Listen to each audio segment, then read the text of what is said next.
اعوذ باللہ من الشیطان الرجیم بسم اللہ الرحمن الرحیم ونزعنا ما في صدورهم من غل تجری من تحتهم الانہار وقالوا الحمد للہ الذي هدانا لهذا وما كنا لنهتدي لولا ان هدانا الله لقد جاءت رسل ربنا بالحق ونودوا ان تلكم الجنة اورثتموها بما كنتم تعملون صدق اللہ العظیم۔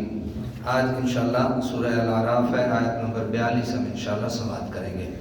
وَنَزَعْنَا مَا فِي صُدُورِهِم مِّنْ غِلٍّ، اور ہم نکال لیں گے جو کچھ ان کے سینوں میں کینہ ہے۔ تجری من تحتہم الانہار، رواں ہوں گی ان کے نیچے سے نہریں۔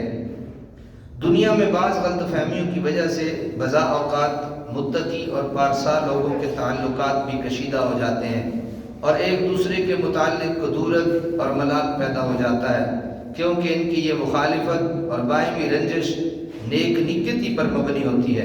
اس لیے جب قیامت کے دن انہیں جنت میں داخل ہونے کا اذن ملے گا تو ان کے آئینہ قلب سے ان رنجشوں اور قدورتوں کے غبار کو صاف کر دیا جائے گا۔ وہ سابقہ مخالفتوں کا کوئی اثر محسوس نہیں کریں گے۔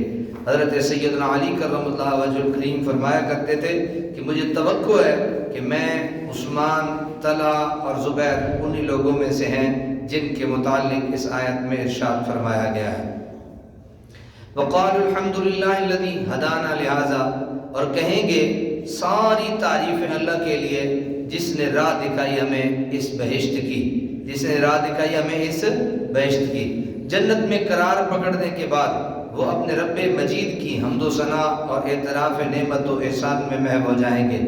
امام راضی فرماتے ہیں کہ اہل جنت اس بات پر اللہ تعالیٰ کی حمد کریں گے کہ اس ذات پاک نے ہمیں قدرت بھی بخشی اور دین اسلام کو قبول کرنے کا قوی جذبہ بھی دل میں پیدا کر دیا کہ ہم دین اسلام کو قبول کر سکے۔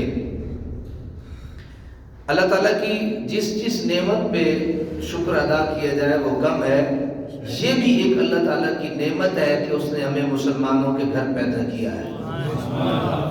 وہ ہمیں کھتریوں کے گھر پیدا کر دیتا، وہ کافروں کے گھر پیدا کر دیتا، عیسائیوں کے گھر پیدا کر دیتا، اور اس کا یہ بھی شکر ہے کہ اس رب وحدہ لا شریک نے ہمیں اپنے پیارے اور محبوب آقا محمد رسول اللہ صلی اللہ علیہ وسلم کا امتی بنایا ہے۔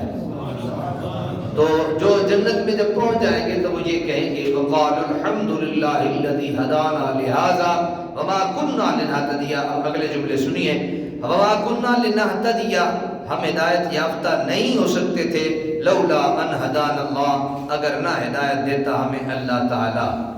سادہ سی بات عرض کروں، اگر ہم نماز پڑھ رہے ہیں تو کمال ہمارا،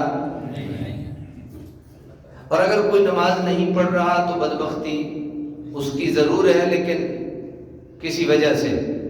تو یہ جو ہم نماز پڑھ رہے ہیں اللہ تعالیٰ کی خاص مہربانیاں ہیں، لطف ہے، کرم نوازیاں ہیں، یہ بہت بڑا انعام ہے کہ اس نے ہمیں نماز کی توفیق عطا فرمائی ہے۔ لَقَدْ جَاءَتْ رُسُلُ رَبِّنَا بِالْحَقِّ، بے شک آئے ہمارے رب کے رسول حق کے ساتھ۔ وَنُودُوا أَن تِلْكُمُ الْجَنَّةُ، اور ان خوش نصیبوں کو آواز دی جائے گی، اورثتموها ان تلکم الجنہ، کہ یہی وہ جنت ہے، اورثتموها بما کنتم تعملون، وارث بنائے گئے ہو تم جس کے بوجہ ان عملوں کے جو تم کیا کرتے تھے۔ یعنی جنت بھی انہیں صدا دے گی اور وہ جنت آواز دے گی تو جنت میں وہ داخل ہو جائیں گے۔